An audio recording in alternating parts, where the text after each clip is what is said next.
The envelope was taped shut with clear packing tape, the kind you'd use on a moving box, not the kind a teacher keeps in her desk.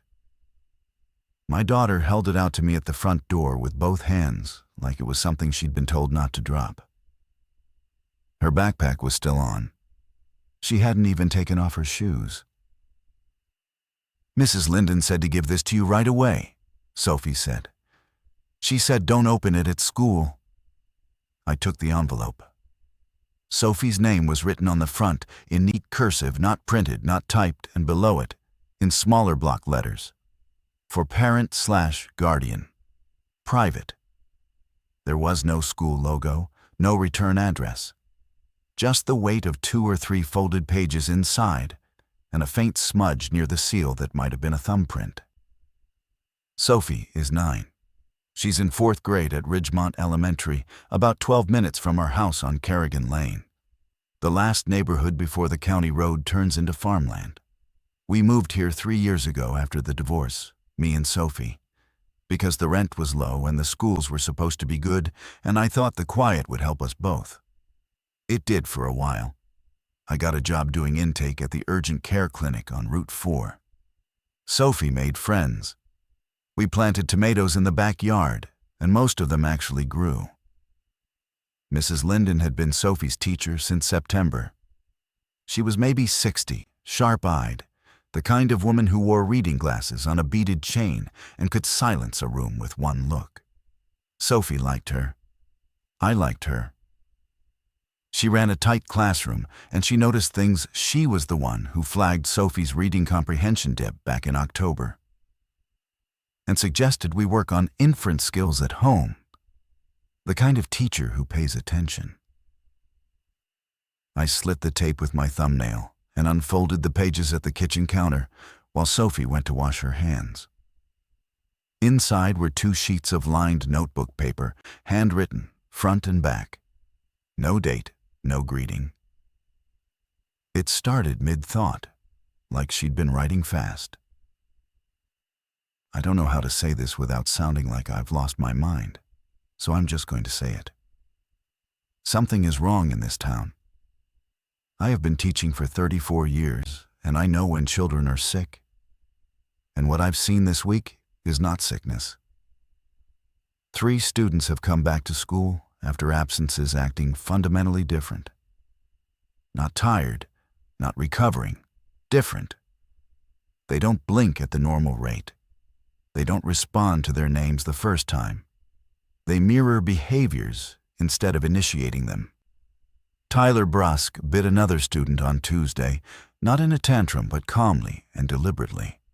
And when I pulled him away, he looked at me and smiled, and his pupils were wrong. I reported it. Nothing happened. I called the health department. No callback.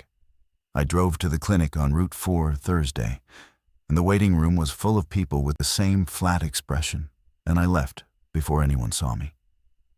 I am telling you this because Sophie is a good girl, and because I think whatever this is, it's spreading, and I think you need to leave. Tonight. Don't wait for confirmation. Don't call the school. Take your daughter and go north, and don't stop in Ridgemont for anything. I'm sorry I don't have more to offer you than this. D. Linden. I read it twice. Then I folded it and put it back in the envelope and stood there with my hands on the counter. You want to know what my first reaction was? Honestly? Irritation. Not fear. Irritation. Because it sounded crazy. It sounded like a woman who'd been teaching too long and started seeing patterns in tired kids. Tyler Brusk had behavioral issues all year. Sophie had mentioned him before. And the clinic on Route 4 was my clinic. I worked there 3 days a week. I'd been there yesterday. The waiting room had been busy, sure, but it was flu season. People looked tired because they were tired. But the tape, the packing tape, that kept catching in my mind. A woman like Dorothy Linden doesn't seal a letter with packing tape unless she thinks someone might try to open it before it gets where it's going. Sophie came back into the kitchen with wet hands and no towel, wiping them on her jeans. What did it say? Just some information about a field trip, I said. The first lie. The small ones always come easy. I made dinner that night the way I always did: pasta, jarred sauce, frozen broccoli that Sophie would push around her plate. I kept the envelope in my back pocket. I could feel the folded edge pressing against my hip every time I moved, like a splinter I couldn't reach. While the water boiled, I pulled out my phone and texted Karen Aller, whose son was in Sophie's class, casual. Hey, has Jaden mentioned anything weird at school lately? Sophie's been kind of quiet this week. Then I texted Marco da Silva, Sophie's best friend, Lily's father. Same tone, same temperature, just checking in, just a parent being a parent. Karen responded in 4 minutes. Not really. He's been super tired though. Half the class has been out with something. Jaden had a fever last weekend but bounced back fast. Why, what's up? Marco didn't respond at all. I tried to think about Tyler Brosk. Sophie had told me about an incident a few weeks ago. Tyler had knocked over someone's water bottle during reading time, and Mrs. Linden had sent him to the office. Normal kid stuff. But Tuesday, according to the letter, he'd bitten someone. Calmly, deliberately, and then smiled. Kids bite. It happens. But 4th graders don't bite calmly. 4th graders bite in meltdowns, in overstimulation, in explosive frustration. Calm biting is something else. I didn't know what, but it was something else. After dinner, I told Sophie to start her homework, and I stepped onto the back porch with my phone. The sun was going down behind the tree line, and the air smelled like cold grass and wood smoke from someone's fireplace. Normal evening, normal street. I could hear the Pollard's dog barking 2 houses down, the way it always did around dusk. I called the clinic. Not the main line. I called Denise, the office manager, on her cell. Hey, it's Nate. Quick question. Was it busy yesterday afternoon, after I left? Busy doesn't cover it, Denise said. We had walk-ins until 7. Dr. Fenn stayed late. Mostly the same thing: low fever, fatigue, some kind of upper respiratory. But weird.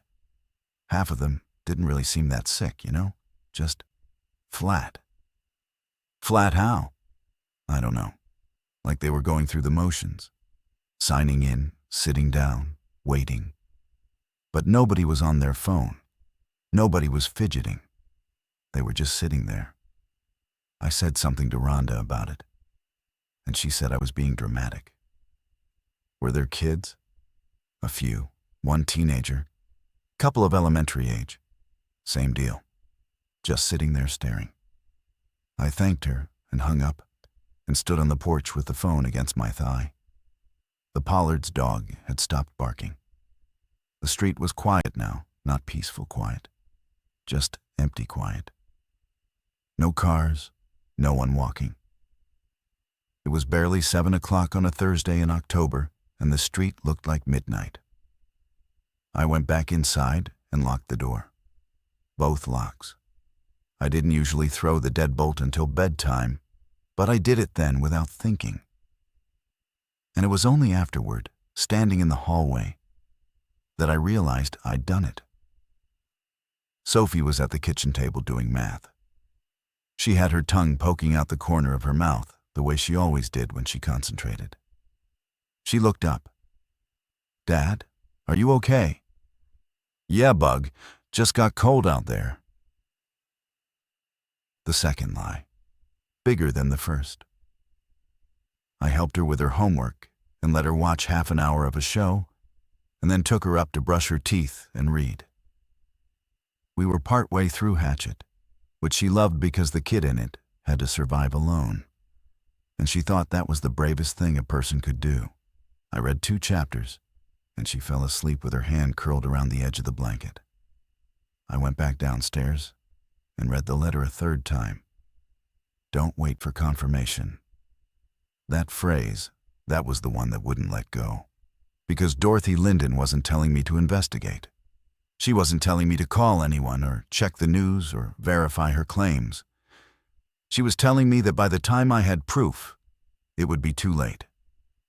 I pulled up the local news on my phone. Nothing. Checked the Ridgemont Community Facebook group. A few posts about the flu going around. One parent asking if anyone else's kid had come back from being sick, acting kind of weird. 2 laughing face reacts. No comments. I put my phone down and looked at the dark window above the kitchen sink. My own reflection stared back at me. A 36-year-old man with circles under his eyes holding a handwritten letter from a retired-age schoolteacher telling him to flee. I set my alarm for 5 a.m. and went to bed. At 2 in the morning, I woke to the sound of someone standing on my front porch. I didn't hear footsteps. That was the first wrong thing. No approach, no crunch of gravel on the walkway, no creak of the porch steps. Just a presence. Sudden and complete, like someone had been placed there. I lay still in bed and listened.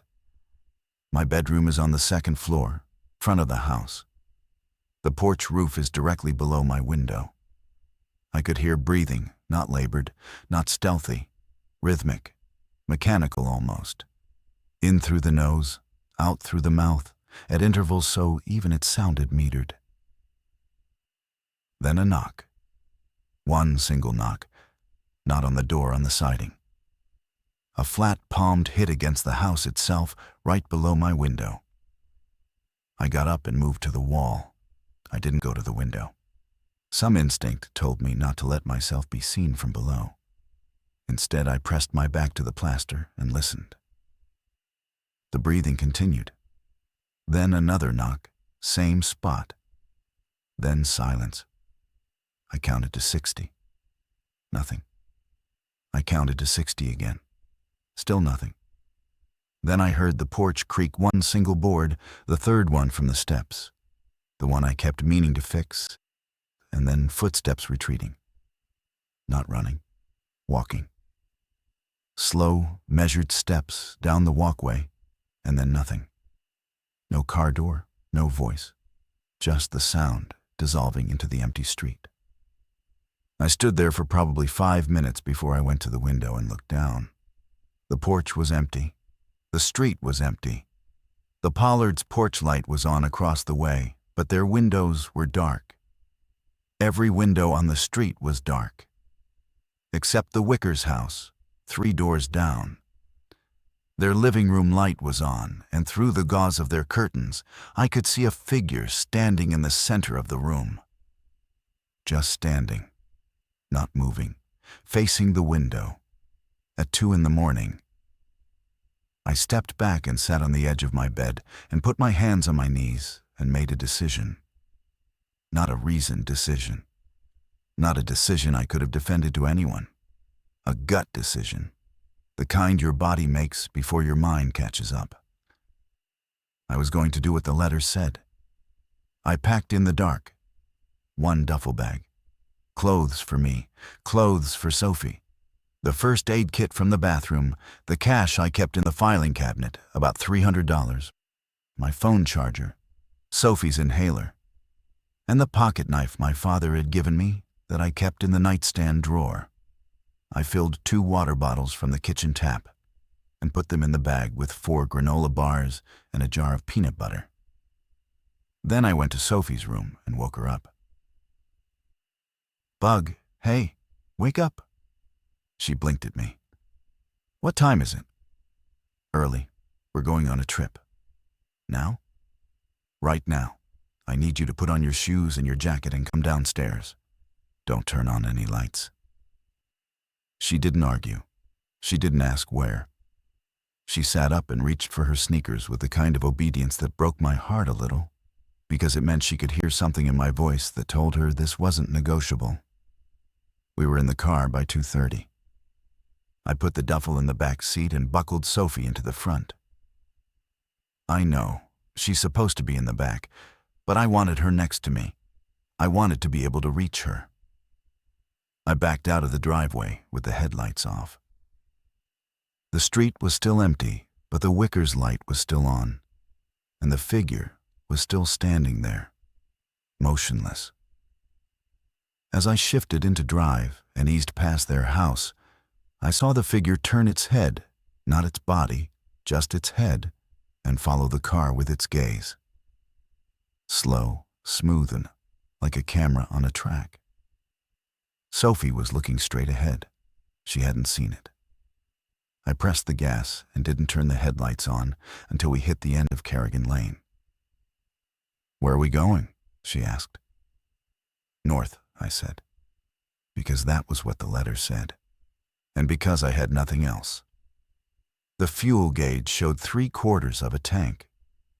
The road was empty. Behind us, Ridgemont sat in darkness, and I watched it shrink in the rearview mirror until the last streetlight was just a pinprick and then gone. We drove for 40 minutes before Sophie fell back asleep with her head against the window. I kept the radio off. I didn't want noise. I wanted to be able to hear the car, the road, the world outside. The headlights cut a narrow corridor through darkness, and everything beyond it was just shapes. Tree lines, fence posts, the occasional reflective sign marking a curve. I took Route 4 north to the county line, and then picked up State Road 11, which runs through farmland and timber country and doesn't connect to the interstate for another 60 miles. I chose it because it was empty. I chose it because it was the kind of road people forget exists. Around 3:15, I passed a gas station, a small one. 2 pumps. The kind with a hand-painted sign. The lights were on inside the convenience store, but the parking lot was empty, except for a single sedan parked at an angle near the air pump. I almost stopped. 3/4 of a tank would get us maybe 250 miles, and I didn't know where we were going. But something about the way the store's fluorescent light spilled across the empty lot made me uneasy. Too bright, too still, like a stage waiting for actors. I kept driving. At 3:45, my phone buzzed. A text from Marco da Silva, finally. 12 hours after my message. "Lily is fine. Everything is fine. You should come back." I read it twice at a red light in a town that was barely a town. Then a post office, a church, a feed store, all dark. The phrasing was wrong. Marco was a talker, a rambler. His texts were usually 3 paragraphs with parenthetical asides and at least 1 typo. This was clipped, declarative. And the last sentence wasn't an answer to anything I'd asked. "You should come back." I turned off my phone. The first real town I hit was Garfield, about 70 miles north of Ridgemont. Population maybe 4,000. A main street with a diner and a hardware store and a Dollar General. I pulled into the diner parking lot at 4:30 because Sophie had woken up and said she was hungry, and because I needed coffee badly enough that my hands were starting to feel loose on the wheel. The diner was called Mabel's, and it was already open, one of those places that caters to farmers and truck drivers and opens at 4.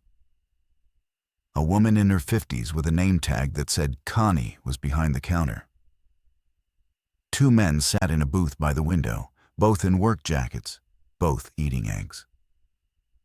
A radio behind the counter was playing classic country at low volume. Everything looked normal.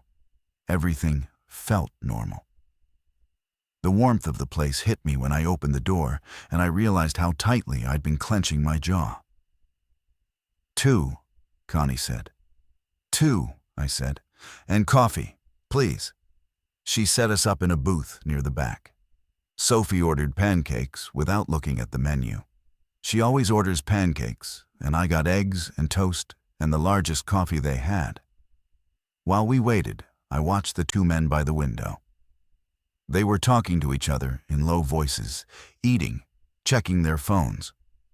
Normal, blinking normally, moving normally. I felt stupid for checking. "Dad," Sophie said, "where are we actually going?" I'd been waiting for this question. I'd been rehearsing an answer since Kerrigan Lane. "There's a place up north where Mom's cousin has a cabin. Remember Uncle Ray? We're going to stay there for a few days." This was half true. My ex-wife's cousin Ray did have a cabin up near the border, on a lake about 4 hours from where we sat. I'd been there once, years ago, when the marriage was still functional enough for family gatherings. I didn't know if Ray still owned it. I didn't have his number.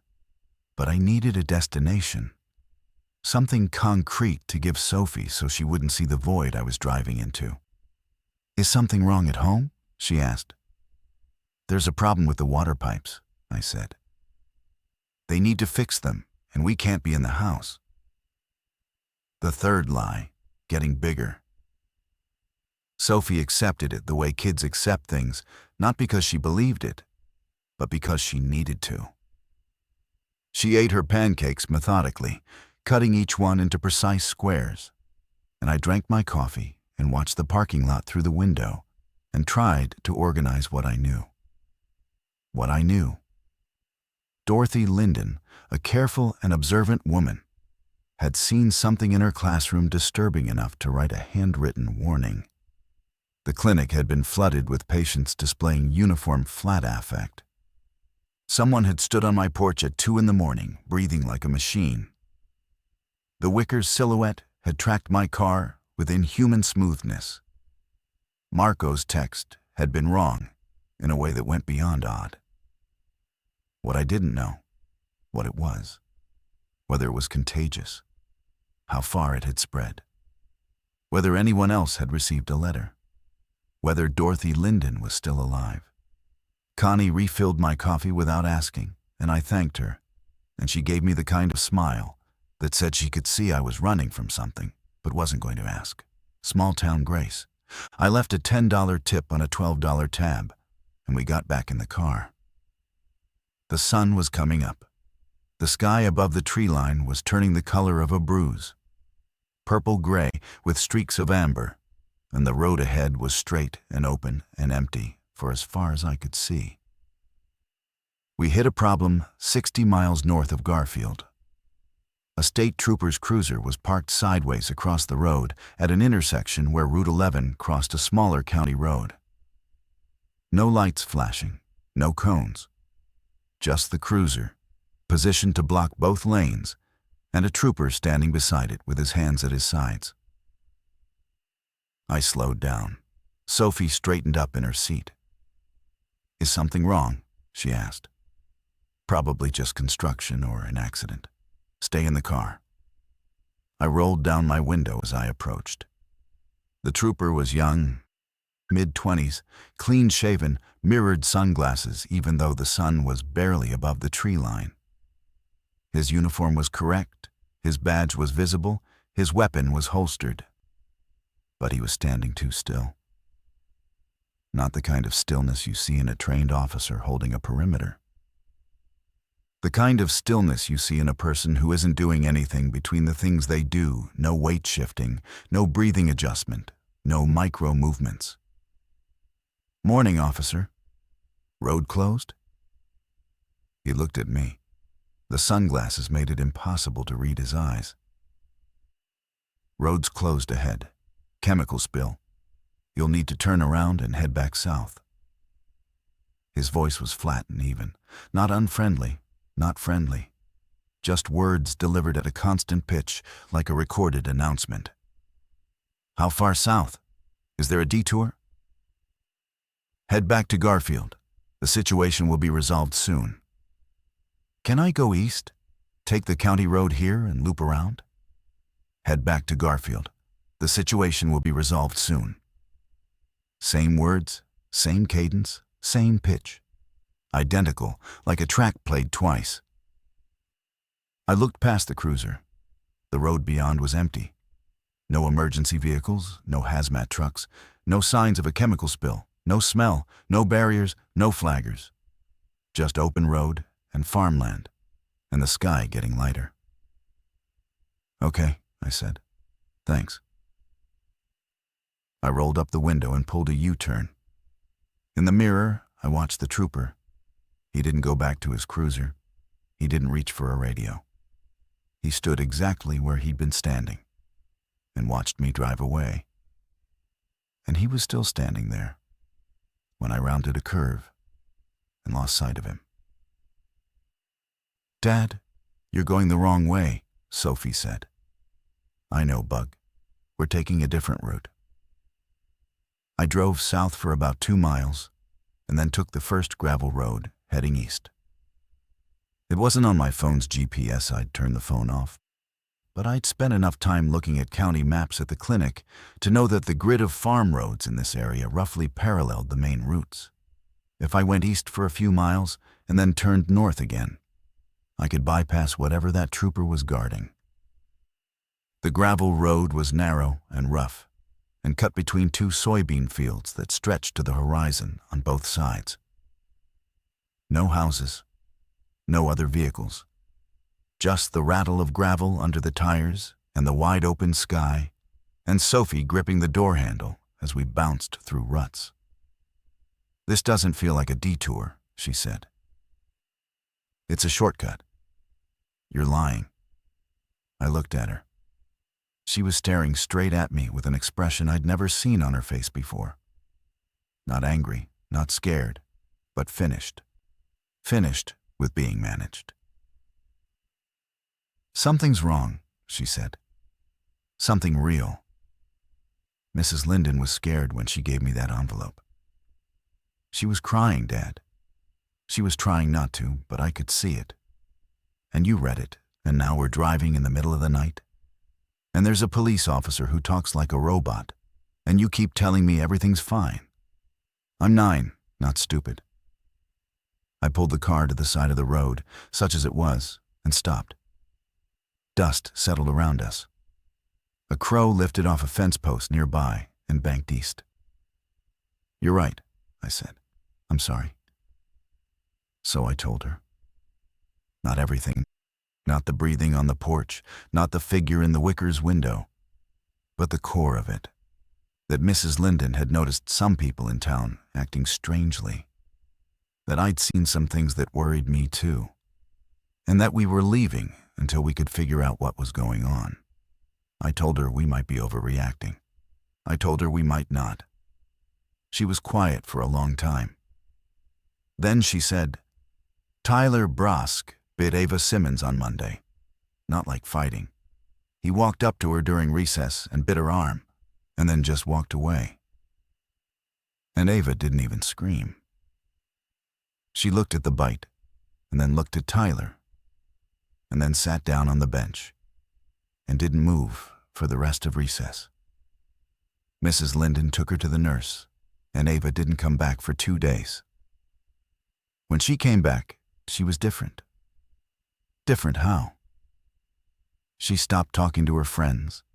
She just sits and watches, and she smiles sometimes, but it's not at anything. I put the car in drive and kept going east. The gravel road connected to a paved 2-lane after about 8 miles, and I turned north again. No roadblocks, no troopers, just empty countryside and the morning filling in around us. Birds waking up, light slanting through the trees, the ordinary machinery of a day beginning as if nothing in the world had changed. We stopped at a gas station in a town called Huxley. Population nothing, just a cluster of buildings around a crossroads. The attendant was a teenage boy reading a paperback. He looked up when I came in, blinked normally, made small talk about the weather while I paid for gas and 2 bottles of water and a bag of pretzels. Normal, human. I almost asked him if he'd heard anything about Ridgemont, but I didn't. I didn't know how to frame the question without sounding unhinged. Back in the car, I turned on my phone for the first time since Marco's text. I had 7 missed calls. 2 from Denise at the clinic, 1 from Karen Aller, 1 from a number I didn't recognize, and 3 from my ex-wife, Michelle in Portland. I listened to Michelle's voicemails first. The first one, from 5:30 a.m. "Nate, I just got a call from the school district saying classes are canceled today due to a community health concern. They wouldn't give details. Is Sophie okay? Call me.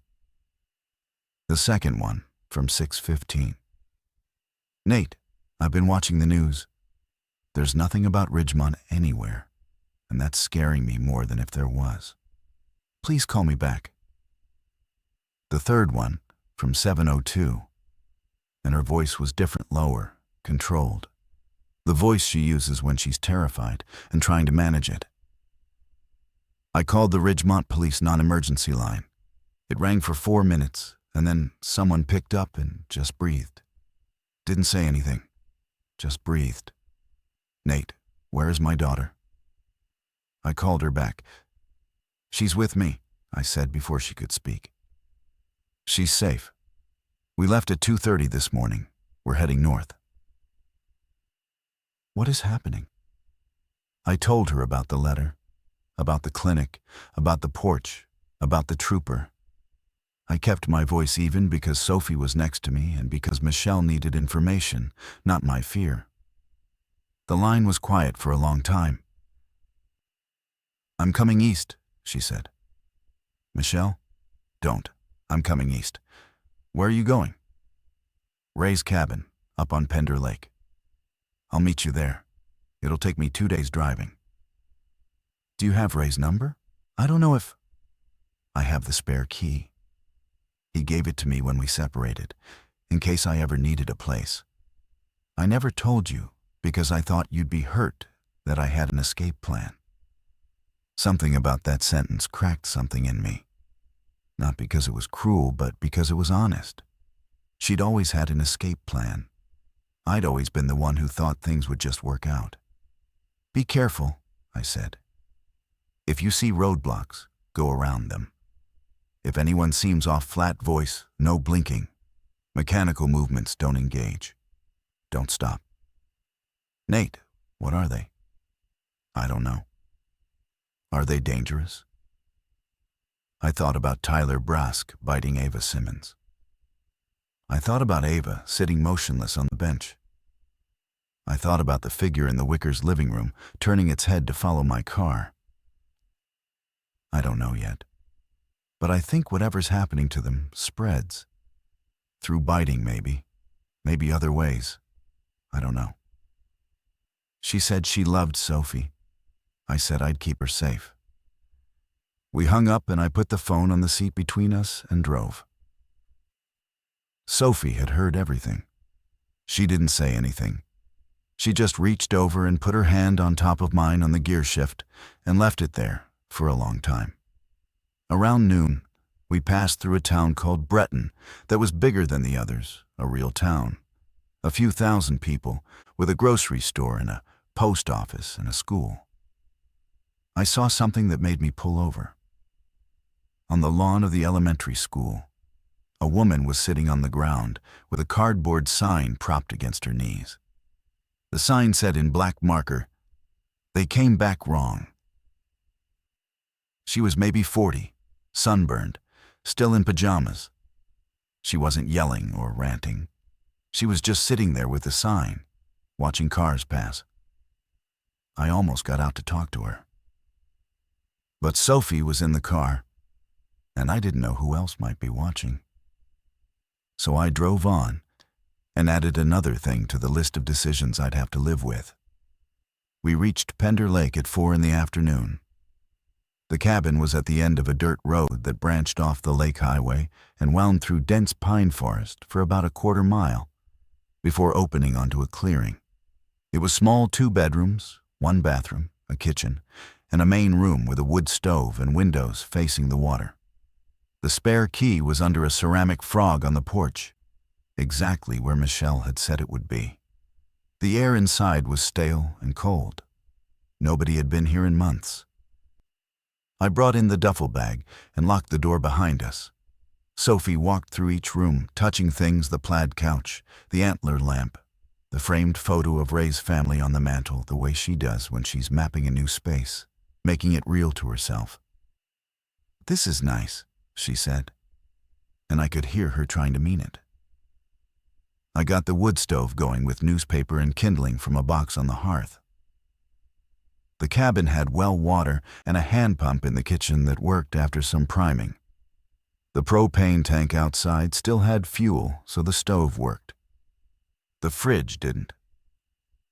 It had been unplugged, but the air outside was cold enough that I could keep perishables on the porch if we had any. What we didn't have was enough food. The peanut butter and granola bars and pretzels wouldn't last 2 days. I checked Ray's pantry and found some canned goods beans, corn, tomato soup, a box of crackers that was probably stale but still sealed, and a bag of rice.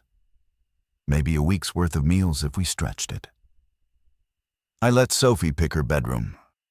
She chose the smaller one, the one with the window facing the lake, and I stood in the main room and tried to think clearly. We were 4 hours north of Ridgemont. We were off the main roads. We had shelter, water, some food. Michelle was coming. These were facts. I arranged them in my head like sandbags against the flood of everything I didn't know. Around 6, while I was heating soup on the stove, I heard a car on the dirt road. I turned off the burner and moved to the front window. Sophie looked up from the couch, where she'd been reading a water-stained copy of National Geographic she'd found in the basket. "Stay here," I said. The car was a dark green pickup, old, with mud on the fenders and a toolbox in the bed. It pulled into the clearing and stopped about 20 yards from the porch. The driver's door opened and a man got out, tall, heavy-set, mid-60s, wearing a flannel jacket and a cap with a fish on it. He stood beside the truck and looked at the cabin and didn't approach. I stepped onto the porch. "Can I help you?" "That's my question," he said. "This is Ray Kowalski's place. You a friend of his?" "Family. I'm his cousin's ex-husband. We're staying here for a few days." He studied me for a long moment, then seemed to arrive at a decision. "Name's Glenn Turley. I live up the road about a mile. I keep an eye on Ray's place when he's not around, which is most of the time. Saw the smoke from your stove. I appreciate you checking." He glanced past me toward the window where Sophie was probably watching. "You're running from something." It wasn't a question. I didn't pretend it was. "Yes." "South?" "Ridgemont. About 4 hours." He nodded slowly, like I'd confirmed something he already suspected. "Come on down here. I want to show you something." I told Sophie to stay inside and lock the door, and I walked down to Glenn's truck. He reached into the cab and pulled out a handheld radio, the kind hunters use, with a stubby antenna.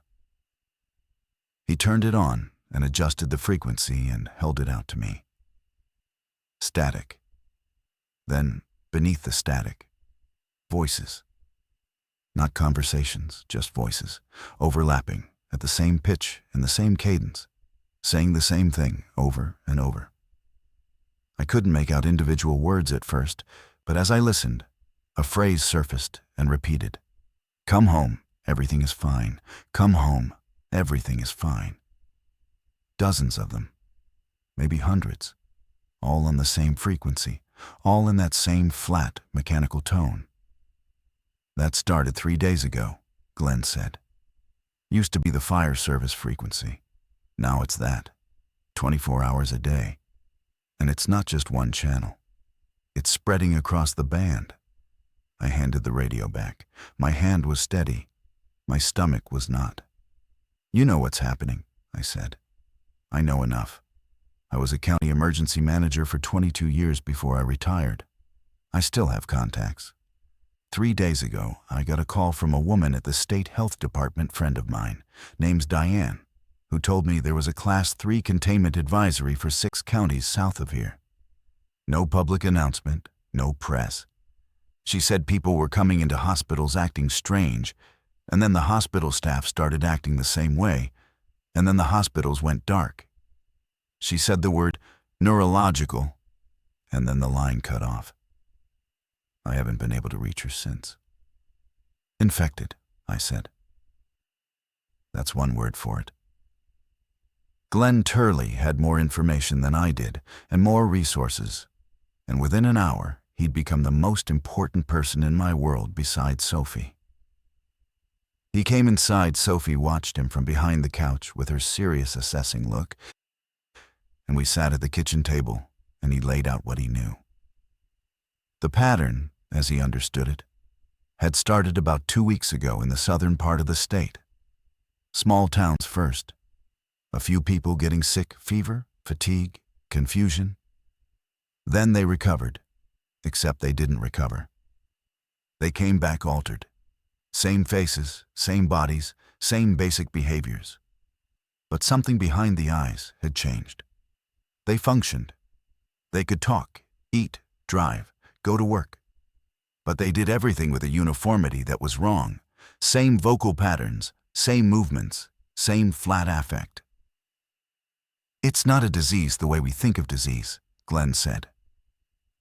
Diane used the word integration.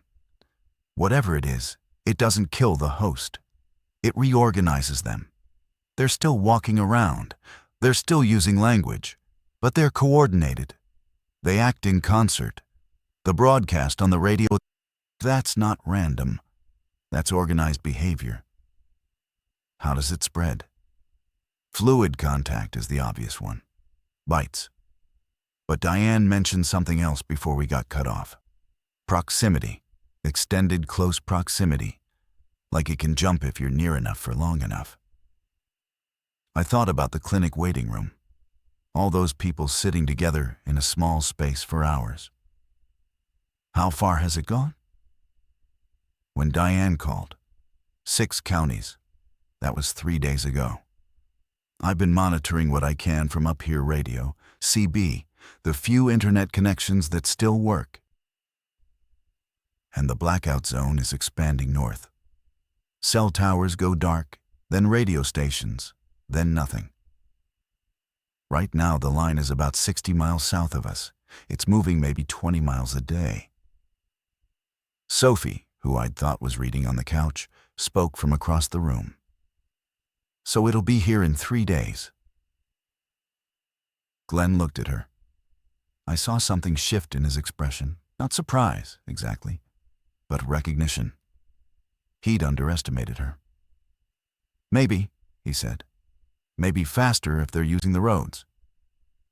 They're using the roads, I said. There was a trooper blocking Route 11 this morning. He was one of them. Glenn absorbed this quietly. He pulled a folded map from his jacket pocket, an actual paper map. The kind gas stations used to sell, and spread it on the table. He'd already marked the blackout zone in red pencil. The northern edge of the shading was uncomfortably close to the lake. Here's the thing, he said. I've got a neighbor, Beth Cahill, lives about half a mile east of me. She's got a teenage son, Marcus. Marcus went to visit friends in Shelton. He tapped a town well inside the red zone. Last weekend. Came back Tuesday. Beth says he's fine. He looked at me and I understood what he wasn't saying. You think he's not fine? I went over yesterday to return a tool I'd borrowed. Marcus was sitting on the porch, just sitting. Middle of the day. No phone, no book, no nothing. I said hi. He said hi. But the way he said it, like he was selecting the word from a menu. And Beth came to the door, and she looked tired. And she had a bandage on her hand. And she said she'd cut it cooking. A bite. That's my guess. The air in the cabin felt different after that. Thinner, closer. I looked at the windows and the door and tried not to calculate how flimsy they were. So, what's the plan? I asked. Glenn folded the map. I came to check on the cabin and to see who'd lit a fire this close to my property. But now that you're here and you've seen what you've seen, I think we pool resources. I've got a generator, fuel, supplies for a couple of weeks, tools, a rifle. You've got a car with gas in it. Between us, we've got more options than either of us has alone.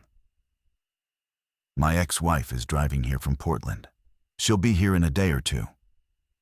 Good. More hands. If this thing keeps moving north, we'll need to decide soon whether to stay and fortify or keep moving. Farther north, there's the border. But I don't know what the situation is up there. I haven't been able to raise anyone on the radio beyond about 40 miles. I agreed. We shook hands.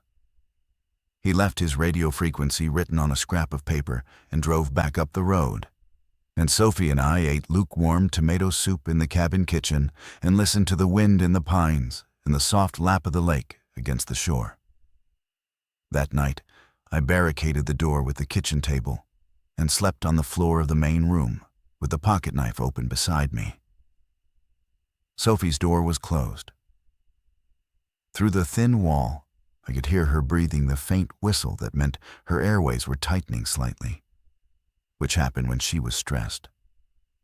I got up and put her inhaler on her nightstand and went back to the floor and lay there in the dark and listened to the world outside. Quiet, for now. Michelle arrived on the second day, 12 hours later than she'd said. She came in a rented sedan that was coated in dust, and she looked like she hadn't slept since Portland. Her hair was pulled back in a knot, and she was wearing the leather jacket she'd bought the year we separated. I'd always thought of it as her armor. Sophie ran to her across the clearing, and Michelle caught her and held her with both arms and didn't let go for a long time. I stood on the porch and watched them and felt something complicated that I didn't have time to sort through. I-84 is closed east of Boise, she said over Sophie's head, looking at me. National Guard. They're not saying why. I had to go north through Washington and come down. Added 8 hours. National Guard is a good sign, I said. Means someone's responding. Is it? I stopped at a rest area outside Spokane, and there was a family in the parking lot. Mom, Dad, 2 kids just sitting in their car with the engine off. I knocked on the window to see if they needed help, and the dad rolled it down and said, "We're waiting." I asked what for. He said, "For it to be over." Then he rolled the window back up. She came inside. I introduced her to Glenn when he came by that afternoon, and they took each other's measure in the way 2 competent people do, quickly, thoroughly, with a minimum of performance. Glenn had brought supplies, canned food, batteries, a second radio, and a box of ammunition for the rifle he kept at his house. We organized. That was the first day's work, not survival, just organization. Glenn drew up an inventory of what we had across both properties. I mapped the dirt roads within a 5-mile radius using Glenn's paper maps and my memory of the drive in. Michelle took over food rationing with the precision of someone who'd managed project budgets for a decade. Sophie was assigned the job of water filling containers from the hand pump and storing them in the main room. We ate dinner together that night, the 4 of us around the kitchen table. And for an hour, it almost felt normal. Glenn told stories about his years in emergency management. Michelle asked smart questions. Sophie listened with her chin on her hands, absorbing everything. Then Glenn's radio crackled. We all stopped. The radio had been sitting on the counter, turned to the frequency Glenn used to monitor the southern band. All day, it had been broadcasting the same flat chorus, "Come home. Everything is fine," at a low murmur we'd learned to ignore. But now the chorus had stopped. In its place was a single voice, clearer than the others, closer. "Hello? Is someone there? My name is Beth Cahill. I live on Pender Lake Road. Something is wrong with my son. Please, if anyone can hear this, I need help. He won't stop watching me. He follows me from room to room, and he won't blink, and I locked myself in the bathroom, and I can hear him standing outside the door. Please, someone." The voice was shaking. Real, human, afraid. Glenn reached for the radio. I caught his wrist. "Wait," I said. "That's my neighbor. You said her son came back from the red zone. You said she had a bite on her hand." That was 2 days ago. If she was going to turn, she'd have turned by now. You don't know that. You don't know how long it takes. We looked at each other across the table. Michelle was watching us both. Sophie had gone very still. Glenn pulled his wrist free, not roughly, just firmly. I've known Beth Cahill for 11 years. She brought me soup when my wife died. I'm not going to sit here and listen to her scream. Then let me go with you. No, stay with your family. I'll radio you.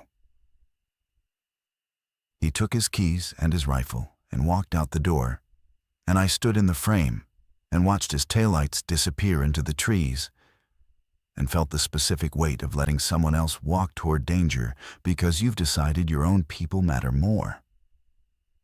We waited. Sophie sat on the couch with her knees pulled up. Michelle sat beside her, one arm around her shoulders.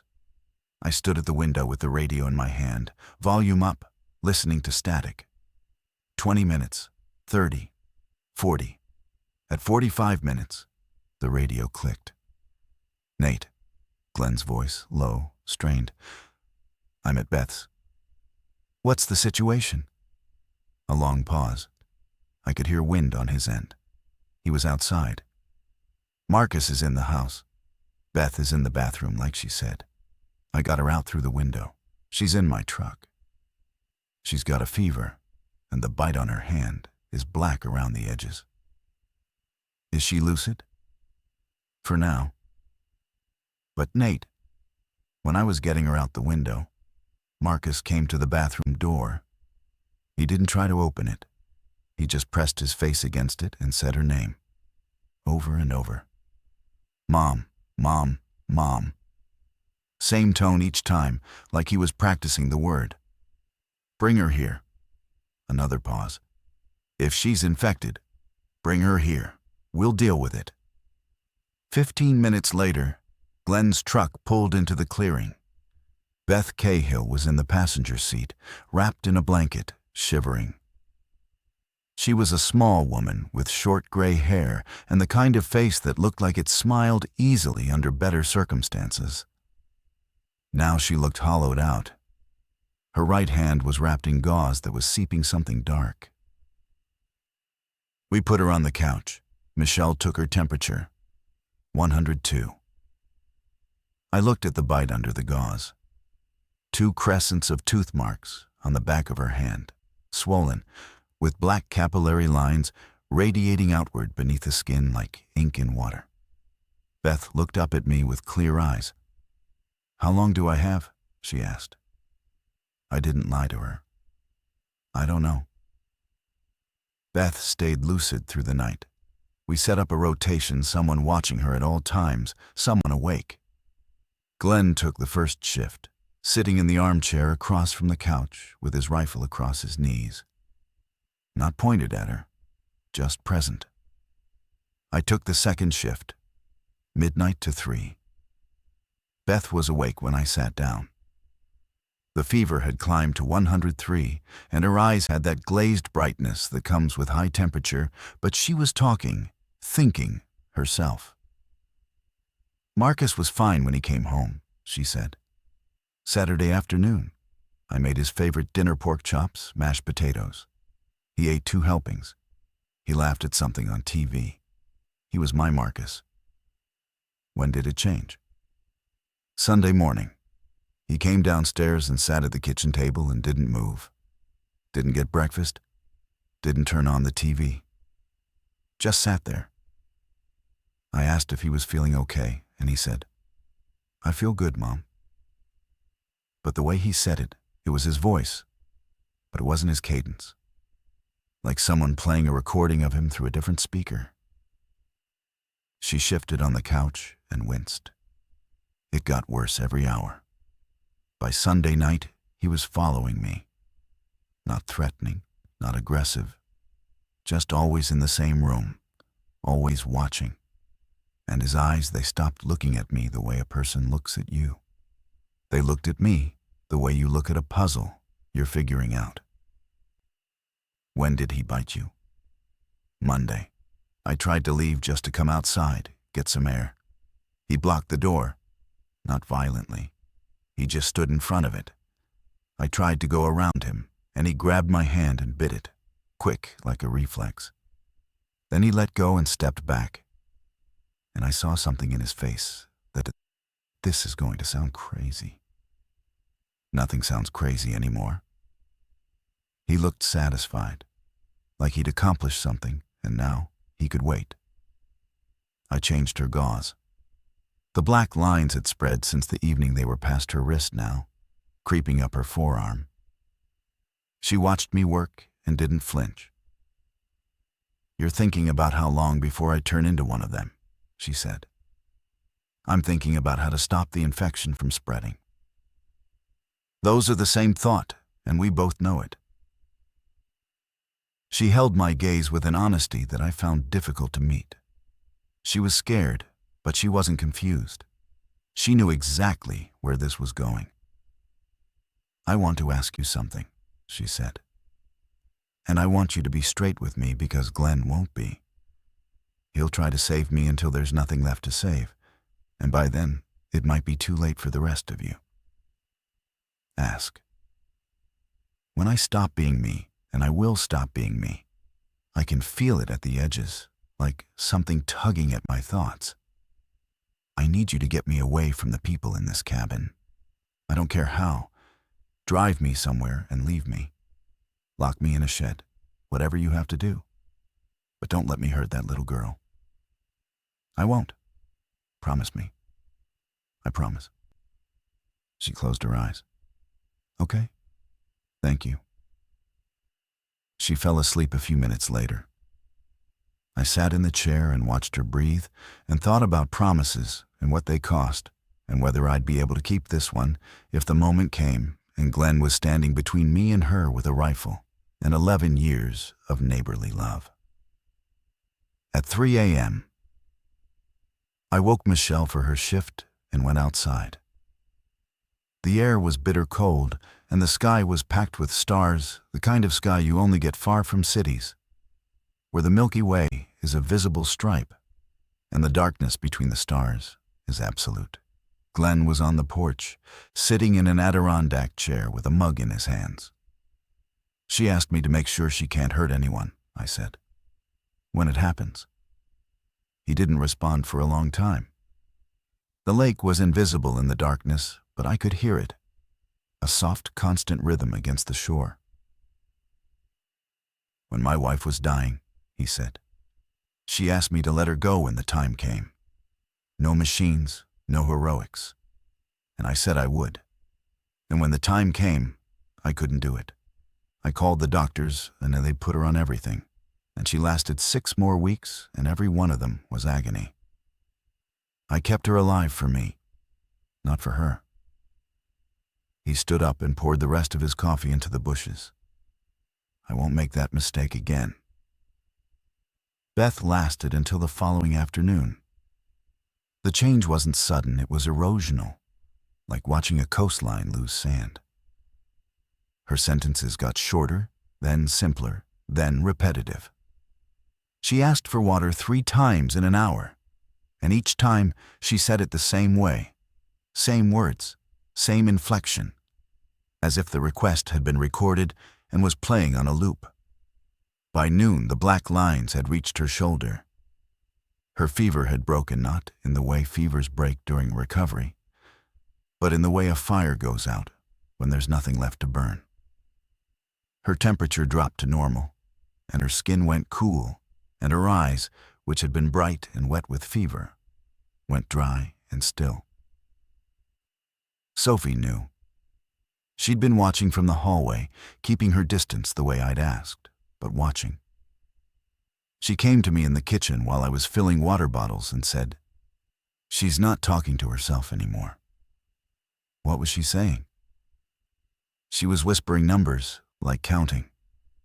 But then she stopped, and now she's just looking at the ceiling. I went to the main room.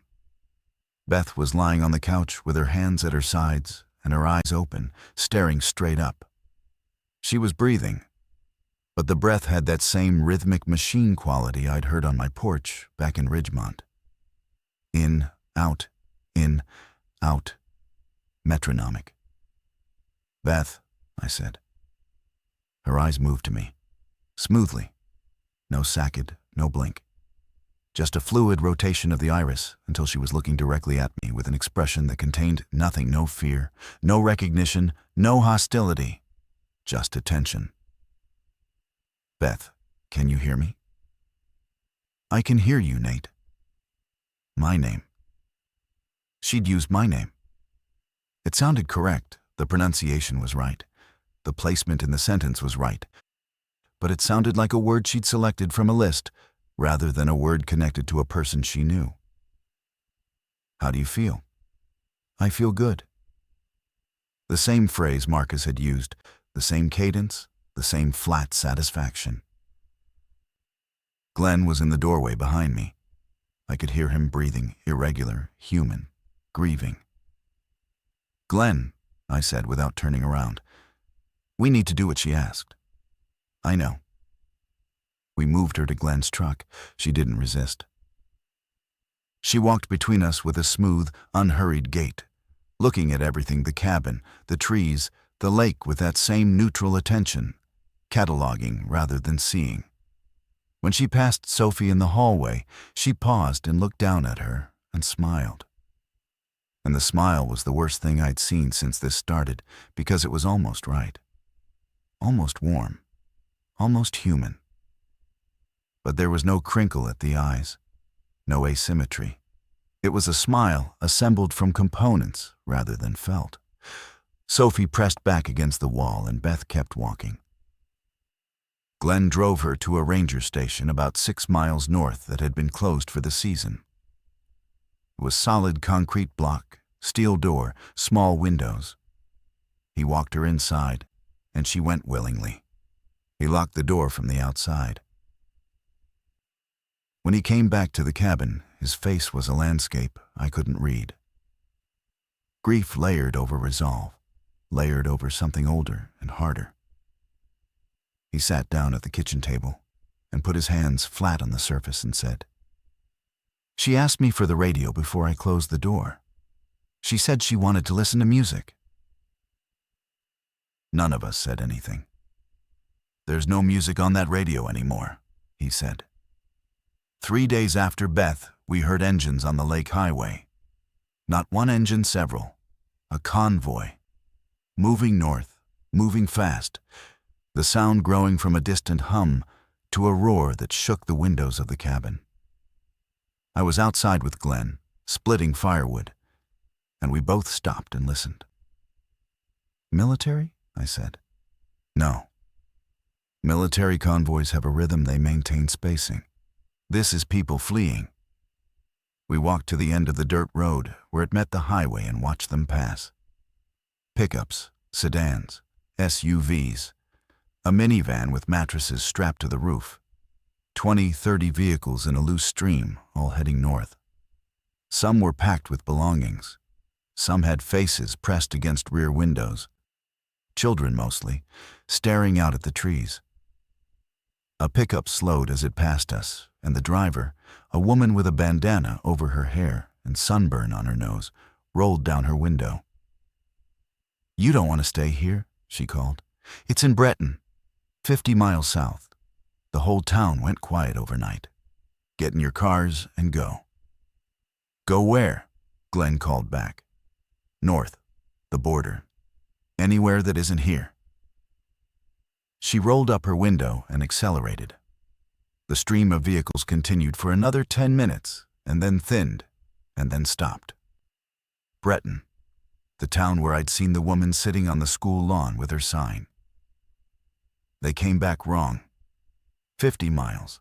At 20 miles a day, that gave us 2 days. Maybe less if it had accelerated. We held a meeting that afternoon. All 4 of us at the kitchen table with Glenn's map spread out and the inventory list and the 2 cars and the reality of what was coming. Michelle spoke first. She'd been tracking the situation on a battery-powered shortwave Glenn had provided, scanning frequencies, writing down what she could gather. "I'm picking up chatter from the Canadian border. It's closed, military on both sides. No crossings. There are refugee camps forming on the American side, Blaine, Sumas, a few smaller crossings, thousands of people. And there are reports of infected in the camps. So north is a dead end, Glenn said. Not necessarily. The border closure is official, but it's a long border. There are logging roads, fire roads, places where it's just forest. If we went on foot. With a 9-year-old? I've walked far before, Sophie said quietly. Everyone looked at her. She was sitting up straight, her hands folded on the table, looking at each of us in turn. I'm not saying I want to walk to Canada. I'm saying don't leave me out of the plan, because you think I can't handle it. Michelle put her hand on Sophie's. I saw something pass between them, not words, but a kind of acknowledgement. My daughter had crossed a line in the last few days that I hadn't fully registered. She wasn't the kid who'd handed me an envelope at the front door anymore. She was a participant. Okay, I said. Here's what I think. We have 2 options. 1, we head for the border and try to find a way across on foot. Risk is exposure, weather, and infected in the camps. 2, we go east, away from the main corridor, into the backcountry. Find a place that's remote enough that whatever this is can't reach it or won't bother. There's a 3rd option, Glenn said. We stay. We fortify. We ride it out. Ride out what? This doesn't have an endpoint we can see. Every day the zone gets bigger. Every day there are fewer human voices on the radio. You're assuming it doesn't stop. Maybe it burns out. Maybe the military contains it. The military isn't containing it, Glenn. That convoy just told us it punched through Breton. The line is collapsing. He took off his cap and ran his hand over his scalp. And I could see him letting go of something. Not hope, exactly, but the framework he'd built his response around. The emergency manager in him had been operating on the assumption that systems would hold. That somewhere, someone with authority was implementing a protocol. That this was a crisis, not an extinction. East, he said finally. I know the backcountry east of here. There's a fire lookout tower on Cutter Ridge, about 40 miles in. Decommissioned, but the structure is sound. High ground, 360 visibility, 1 access trail. Hard to approach without being seen. Can we get there in 2 days? In the cars, most of the way. Last 12 miles is forest road. Might need to walk the final stretch depending on conditions. Then we leave tomorrow morning. Michelle nodded. Sophie nodded. Glenn folded the map. That night, I packed the car again. This time I packed differently, not like someone running from a plumbing problem, but like someone who might not have access to a store or a house or a road again for a long time. Blankets, every piece of warm clothing in the cabin, the remaining food, water containers, the first aid kit, tools from Glenn's truck, rope, tarps, matches, candles. I filled the gas tank from Glenn's reserve fuel. When I was done, I stood in the clearing and looked at the lake. It was silver in the moonlight, perfectly still. And the trees along the far shore were a dark, unbroken wall. Beautiful, indifferent. The world didn't care what was happening to us. It never had. We just usually had the luxury of not noticing. We left at dawn, in 2 vehicles, my car with Sophie and Michelle, Glenn's truck leading. The morning was cold and clear, and the highway was empty in both directions. No more convoys. No more refugees. Just us and the road, and the pine forest closing in on both sides. Glenn turned east onto a forest road about 15 miles from the cabin. The pavement ended, and gravel began, and then the gravel thinned, and we were on packed dirt winding through old-growth timber. The road climbed steadily. My ears popped. We'd been driving for about 2 hours when Glenn's truck stopped ahead of me. I pulled up behind him, and he got out and walked back. Road's blocked ahead. Tree down. Looks recent, the wood's still green. We walked forward to look. A large pine had fallen across the road, its root ball torn from the earth in a disk of soil and stone. It was too big to move without a chainsaw and too high to drive over. "Could be wind," Glenn said. "We had gusts last week." "Could be." We both looked at the tree. The trunk was cut. Not cleanly, not with a saw, but there were marks near the base where something had worked at the wood. Gouges, irregular, overlapping, patient, like someone had taken a hatchet to it over the course of hours without tiring or stopping. "They're ahead of us," I said. "Maybe. Or someone passed through and didn't want anyone following. Either way, we walk from here." We loaded what we could carry into packs. Glenn had 2 hiking packs in his truck, and we improvised 2 more from duffel bags and rope. Sophie carried the lightest pack, mostly her own clothes and her inhaler and the copy of Hatchet she'd taken from the cabin. Michelle carried food. I carried the tarp, the tools, and the first aid kit. Glenn carried ammunition, the rifle, the radios, and water. We walked. The forest road continued uphill, narrowing from a road to a track to a suggestion. The canopy closing overhead until the sky was just fragments of blue between branches. The air smelled like pine resin and cold earth. Sophie walked between Michelle and me, steady, uncomplaining, watching the forest with eyes that had learned to look for things that didn't belong. 3 hours in, we stopped to rest on a granite outcrop that jutted from the hillside like a shelf. Below us, the forest fell away in layers of green and shadow. And in the far distance, I could see the silver thread of the lake highway. Nothing moved on it. Glenn scanned the horizon with binoculars.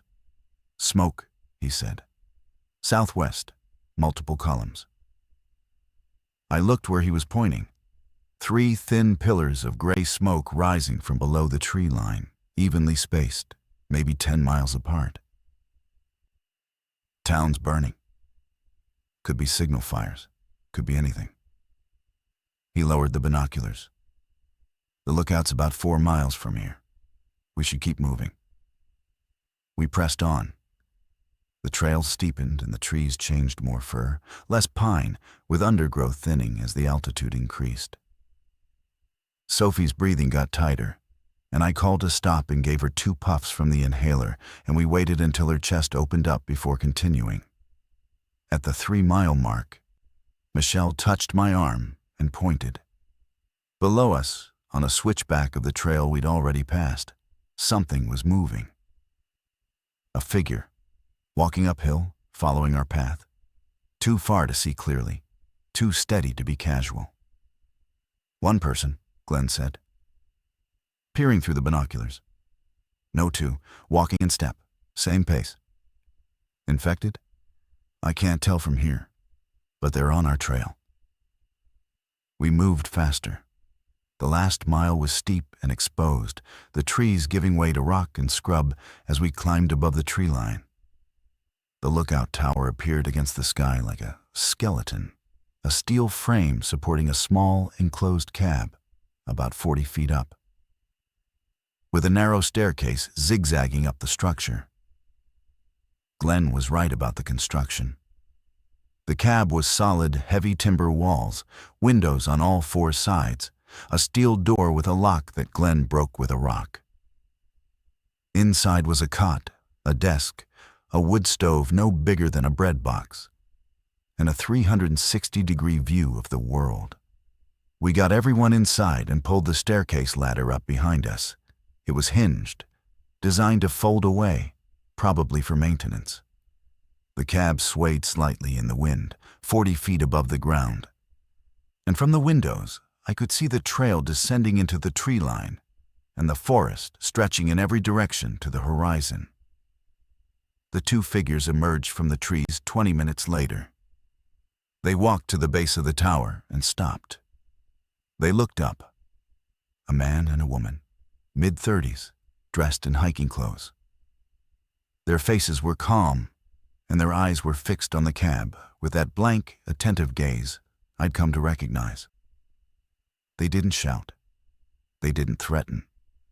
They just stood there, side by side, looking up at us with infinite patience. Sophie came to the window and looked down at them.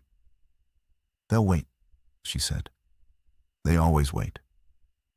They stood at the base of the tower for 6 hours. When the sun went down, they remained, motionless, their faces turned upward. In the dark, I could hear them breathing, synchronized, mechanical, that same metronomic rhythm. In, out, in, out. Two sets of lungs operating as one. At some point during the night, more arrived. I heard them before I saw them, footsteps on the rocky ground, converging from different directions. By morning, there were 9 of them standing in a loose semicircle around the tower's base. Different ages, different clothes. One was wearing a paramedic's uniform. One was a child, maybe 12. They all stood the same way and looked up with the same expression and breathed in the same rhythm. None of them tried to climb the tower. The staircase ladder was up and the frame was smooth steel, but I'd seen what they'd done to the tree on the road. They could be patient. They could be methodical. If they wanted to get up here, time was on their side. Glenn was on the radio, scanning frequencies, trying to raise anyone. Most bands were the chorus, "Now, come home, everything is fine." But on one high frequency, he found a voice. Broken, fading, but human. Evacuating to offshore positions. Repeat, FEMA Region 10 is advising all unaffected persons to move to coastal areas for naval evacuation. This is not a drill. Affected zone now includes... Static swallowed the rest. Coastal, Michelle said. That's west, back through everything we just left. Or north to the coast. But the border. The border's on land. If we could reach saltwater, get on a boat. With what boat? From where? We were arguing in tight, hushed voices, trying not to let the people below hear us, as if they were people, and as if they cared about our plans.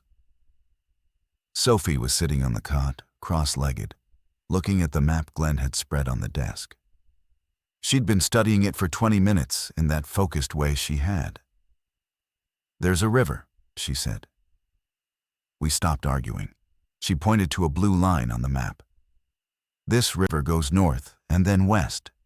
It starts about 10 miles from here, and it runs all the way to the coast. If we could get to it and find a boat, even a canoe, we could go downstream. We wouldn't have to walk through anything." Glenn leaned over the map. "That's the Nooksack Fork?" "She's right. It runs northwest to Bellingham Bay, 60, 70 miles.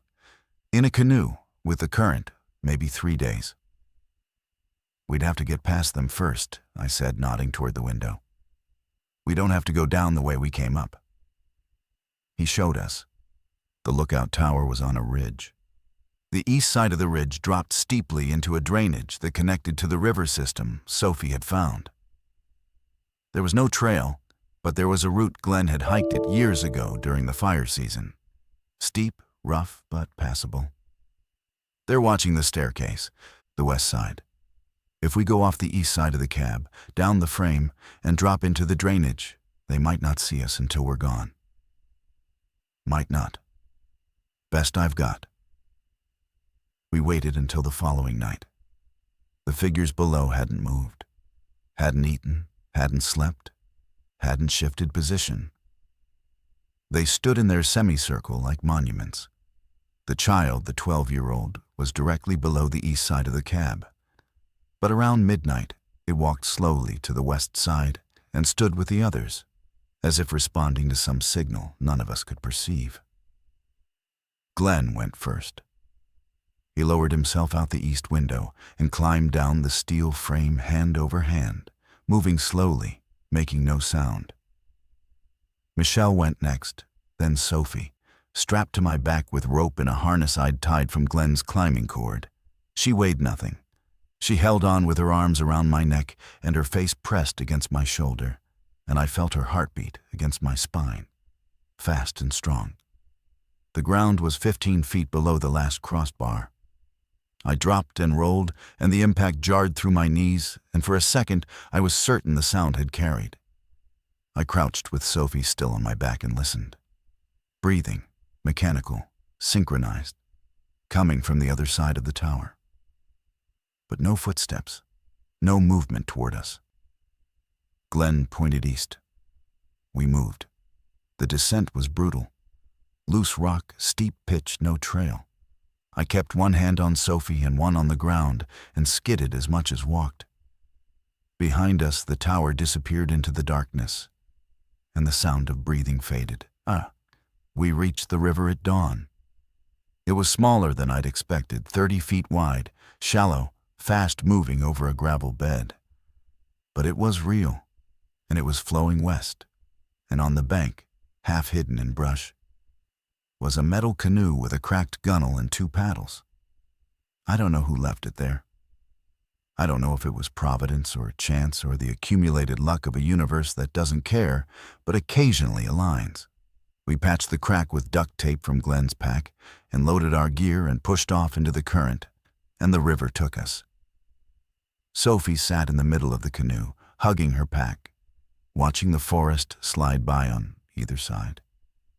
Michelle paddled bow, I paddled stern. Glenn sat amidships with the rifle across his knees, scanning the banks.